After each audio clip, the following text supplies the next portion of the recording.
Ladies and gentlemen, we're back for another Hoss Chat this week, number 13. We've somehow stumbled through and made it to the 13th episode. Um, Christmas was great. New Year's was great. Nice having a little time off. Hope you all enjoyed it with your family and ate a lot of food and maybe drank a little bit too. Drank too much, you never know. Coming up for show dates, we haven't announced 2024 show dates yet. That'll be coming up in the next few weeks. So keep your eyes peeled on here and online, and you'll see some of that. But yeah, no further ado. This week we have a great guest for you. We have my dad, Mr. Gary Bordman. Dad, how are you today? I'm good. Dad, I thought we were just talking about beforehand, like I was kind of letting my dad know the format of this podcast and stuff like that. So you maybe just want to tell the listeners who you are, what you do. Well, as Nicholas said, I'm his dad. I'm an auto mechanic and I own an auto repair shop out by Petersburg. I have many years of experience repairing vehicles. I've lived in Waterloo my whole life, and we've seen a lot of change happen around Waterloo over the years. Yeah, so you've been a mechanic within the region, I mean, or just outside of the region for a long time now. What would you say is the biggest difference in the automotive industry that you've noticed? Like maybe on a local scale? Well, I would say that the demand for repairing vehicles is a lot higher than it used to be years ago. It's also a lot more technical, and we've seen a lot of changes in the automotive industry over the years, from cars back in the early 70s that were like had points and things like that, to going to electronic ignition, to the injected vehicles we have today, as well as the electric vehicles, which are the up and coming thing. So the whole entire market is changing. Part supplies are getting harder. As we said, the demand for automotive repair is quite high, and there's a lot of opportunity for people that want to proceed in automotive. Something I've heard mirrored, I mean, from yourself and through other people, just of people going to the trades, just a lack of knowledgeable workers, or maybe just a lack of workers at all. Well, that's probably one of the bigger problems in the automotive industry right now, is recruiting young people to come into it and run with it, because as myself, once you're in it for many years, eventually someday you'll probably retire or change pace and go to something else. But they're quite lacking in apprentices, and actually in all trades for that matter, not just automotive. So if anybody's looking for something to do, the trade's not a bad way to go. Yeah, that's pretty damn good advice. I've noticed too, I think, especially on a local scale, a lot of the shops that existed or maybe existed historically before are kind of dying out because nobody's taken over, so everything's kind of commercialized now, it seems. Yeah, you're starting to see a lot less automotive repair shops, probably, in fact, within the last 5 years. Many of the ones that have been around are starting to fade away a little bit. You also see that in the line of body shops, that sort of thing. They're either swallowed up by big companies, or that it was a small guy and they just end up closing their doors. Mm-hmm. So that gives a lot different perspective for people, because then a lot of people are looking at dealing with these bigger shops at times, where a lot of times they might feel more comfortable to deal with a small shop. So as long as the small ones can hang around, I think that's only good for the public. Yeah. Well, I think most people prefer to have some kind of connectivity to the business they're using, whether it be grocery store, automotive, or whatever.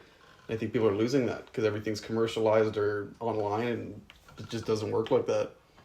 Well, yeah, in some ways the personal touch is being pushed to the wayside a little bit, which is kind of unfortunate, because I think at heart people really do actually prefer that. Now, something I was going to say on here, because I think it's pretty unique, and I don't know many people that can claim this kind of stuff. Where you have your business, like our family business now, is where you started your apprenticeship. Yes, it is. Yeah, many years ago I started my apprenticeship at the same location, and I worked for one fellow for a number of years. He sold out to another guy. I stayed on, ran the place, and then a number of years later I stepped out on my own and started up my own business in Kitchener off of Maple Ave.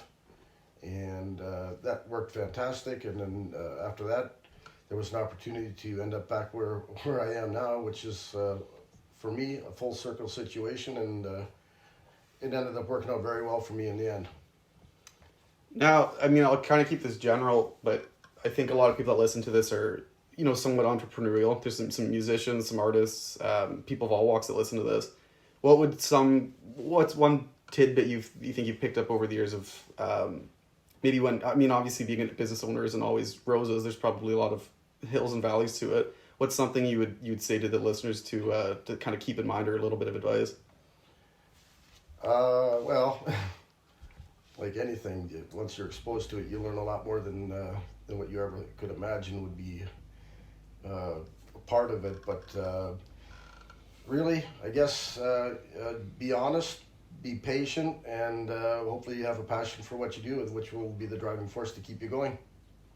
Yeah, well, I think that's a pretty rich thing to hear, especially after COVID and everyone's still kind of hurting from it, or people never came back. Yeah, we kind of live in a bit of a different world that way nowadays, but everybody has to keep on going and make the world go around. Yeah. We were just talking about this too, and I thought this would be kind of nice to share with the listeners. You've grown up in Waterloo your entire life, so you've seen all the changes it's gone through, and the changes it's still going through. What are some maybe landmarks that you kind of remember from growing up here that were prominent in your life? Oh, well, there's certainly a few. I mean, I'm not sure a podcast is enough to tell all that stuff, but we, as kids, used to hang around a place called Waterloo Arena, which was, back in those days, was kind of like a rim park of today. It wasn't anything fancy, but it was a great place for a kid to grow up and play hockey and hang around there. We used to spend our days there. Didn't you tell me before, too, it was like an all wooden building? Or had wooden seats? Well, everybody's heard the term barn. Yeah. Waterloo Park was a big barn. Yeah. But Waterloo Park was around at that time, or pardon me, Waterloo Arena. Waterloo Park was right beside it. Moses Springer Arena was there when I was a kid. Not even sure when it was built, probably around late 60s. But everything was quite different back then. It was a smaller place, it was a lot quieter, not as much traffic. I talk to a lot of people now that they say they move here because they like it, because it's nice and it's small and it's quiet. I kind of tend to disagree, because growing up here, that's the way it was when we grew up. And for my perspective and anybody else that's probably lived in Waterloo their whole life, it seems quite a bit busier place. Still a nice place to live, but definitely different. Oh yeah, I mean, especially where your business is out in Wilmot and Petersburg, they're slowly probably going to try to creep out that way. Who knows when or if, but it seems like it's going that way. Yeah, things will happen that way. In fact, the shop at one time it seemed to be more like out in the country than it is now, covered with like surrounded by fields and that sort of thing. Where now we have a heavily trafficked road. Still got a couple fields left, but well, that's the way things go with population. The growth expands, and some of those country places get swallowed up a little bit in the process. Yeah, I mean, now that we're on the topic of, I don't know, maybe things that are changing with the times, is something I've touched on here a little bit about it, is that we raise small quantities of livestock for our family every year, chickens and sometimes meat birds and turkeys and things like that. What do you think about, because I mean, I've heard things from people before, you're at a party or something, somebody hears you have chickens, they go, how dare you, how could you do that, could you kill your pets and put them in the freezer at the end of the year? And it seems like there's such a divide more now than ever of, from farm to plate, nobody understands how things get there or the process involved. Well, yeah, that's probably mostly because they don't take the time to actually want to understand exactly how that all happens, because for a chicken to make it to your plate, many things have to happen. And when we do it ourselves, we give them a very humane way to live, the free range and all that kind of stuff. They have a great life. And in the end, well, they do make it to the dinner plate. Mm-hmm. Well, and I think any time that I can remember, because we've probably been raising chickens now for, I don't even know how long, maybe almost 10 years now. Yeah, probably at least. There was maybe only one time I can remember we ever ate one bird and we didn't like it. There was that old tough rooster that went to freezer camp, but he was like a gnarled old crossbreed rooster. Yeah. So he was like leather. Yeah, he was big and mean, and in the end he didn't even taste very good. No. That's just something I noticed more and more of, is that people, especially in a world that's commercialized and fast food is kind of the name of the game. Nobody knows or thinks about where anything comes from, and there's no appreciation for farmers really anymore at all. Well, there is, I think, but not the way that it used to be. But there sure should be, because as populations grow bigger, we have the need for more food and everything else. And some of our fantastic farmlands have been used up for housing and that sort of thing. So they should kind of respect what we have left a little bit to save that for growing food. Yeah, I mean, well, I can even think you've told me stories about how, not to give away too much where we're at, but in our neighborhood here, in Waterloo, at the top of our street, it used to be a pig farm, and now we're like a residential neighborhood. That's quite a change. I mean, everything seems to go that way eventually, but Yeah, just to imagine at the top of Tollgate by Behringer that there used to be an old schoolhouse and a barn across the road and a farmer farming pigs right there. To look at it today, it's kind of hard to imagine that actually happened. yeah, like you were talking about just before too. A lot of the stuff is gone. I mean, the one thing that I think you enjoyed, and I got to spend a little bit of time there, was Sonny's. It was a historical joint. Yes, yeah, Sonny's was always a great place to go. That was down on Weber Street there. Sonny's had been there for many, many years. As a kid, I think I remember there was, believe it or not, Harvey's on Weber Street was there, A&W was there, and the Sonny's down on Weber Street. There was a secondary Sonny's though too. There was another one in Kitchener on Highland Road as well. Oh, I don't know that. Yeah. And it was they were owned by the same people. It was, I think inevitably the whole thing was owned by the same group of people, but there was two different groups of people running the locations. And I think that lot just got sold to be a parking lot now to Conestoga College. Yes, it did. Yeah. So yeah, there you go. There's another one gone. Sonny's is kind of down the tube, which is unfortunate. Also, like the Harmony Lunch too. That was always a mainstay for many, many people. In fact, I had an uncle that used to go there every morning for coffee with his buddies for many, many years. And that's a little sad to see that one kind of go away as well. But we still have some things. We still have the Huther Hotel, which went through lots of transitions. At one point, it was even called the Kent for many years. Yeah. Well, I've heard some stories about being in there. I think I told you this story one time that I was in there with a couple friends a few years back, and these two guys came in really drunk or drugged up or both. And they these guys, the management came down and like Looney Tunes, they threw them through the front doors out onto the road. Well, just like the good old days. Yeah.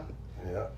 Is that something too, like you've noticed within living, like within Waterloo your whole life, is just people around here? I'm sure population has changed quite a bit even, or just crime and things that happen around here. Oh, everything. Yeah. There's more people, there's more traffic, there's certainly more crime as well, unfortunately, but we have to expect that sort of thing. When you get growth, you get a little bit of everything extra, whether you like it or not. Yeah. We kind of breezed by the automotive thing, but I wanted you to touch on some of your toys you have, some of the cars you got.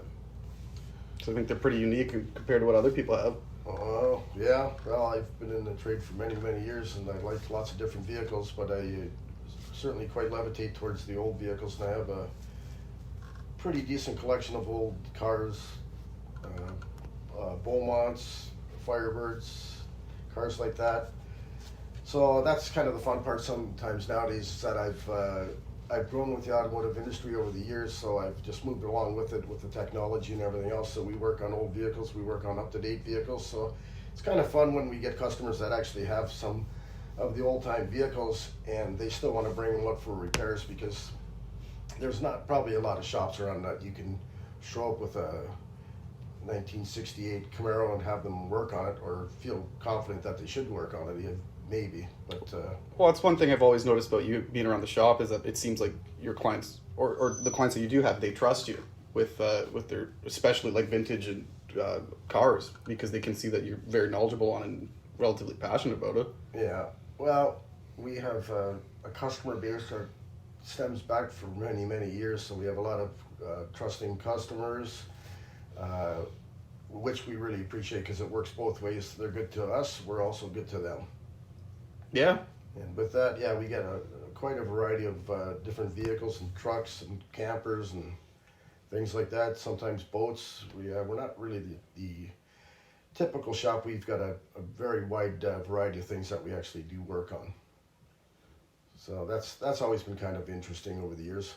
Some people call it a challenge. Sometimes it's a little more than a challenge, but still gratifying in the end anyways. Well, I know we've talked about this before too, because this is kind of an ongoing thing. But with Tesla's coming out in hybrids and fully electric cars and things like that, where do you see the automotive industry in the way of that? I was reading something the other day, and this guy was claiming that he thinks in the next 50 years it'll be strictly electric cars. The gasoline cars will be mute. Well, I mean, anybody can say what they want when it comes to that stuff, and they may be correct because nobody can really totally foresee the future. But my own personal thoughts are that I think they're moving along a little bit too quick with the electric vehicles, especially since we've had gasoline vehicles for so many years. It's hard to imagine that they can turn that around into all electric vehicles in a very short period of time. Well, you've heard of like I know you know Teslas because you have some guys that have Teslas, but the Cybertruck. Has anyone showed that to you? Don't know anybody that has one of those yet, but I don't think they're actually out yet. I think they're pre-ordered. well, they were pre-ordered. I thought some of them were coming out. I don't pay that close of attention to them, but I know there was a big list of people that wanted to get them. But that list is, well, I think they started that list 2 or 3 years ago already.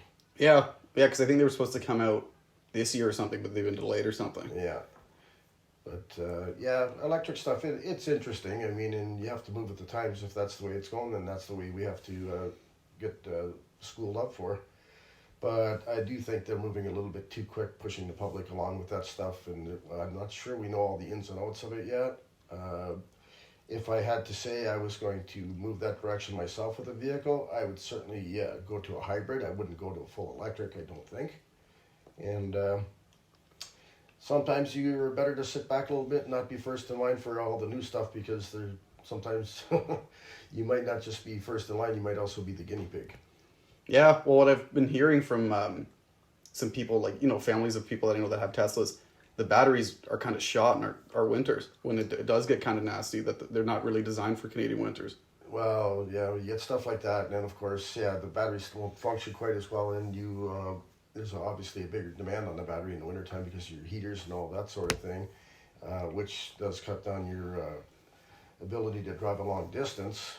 And I guess if you're very understanding about how all that goes and don't expect too much out of it, it maybe isn't so bad. But for me, I always like to let that stuff unwind a little bit first. Let's find out as much as we can about it, and then maybe make a decision to move forward with something like that on your own.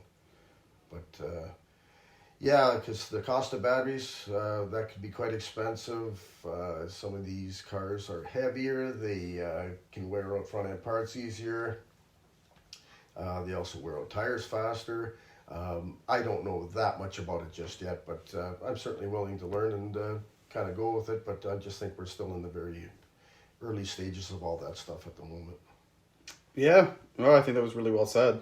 Well, now we're getting towards the end of this. I thought what would be kind of cool to finish up with this is, as a musician, music and concerts are something that are very important to me. What are some of the coolest concerts you've seen? Because you've told me some stories of some pretty good ones.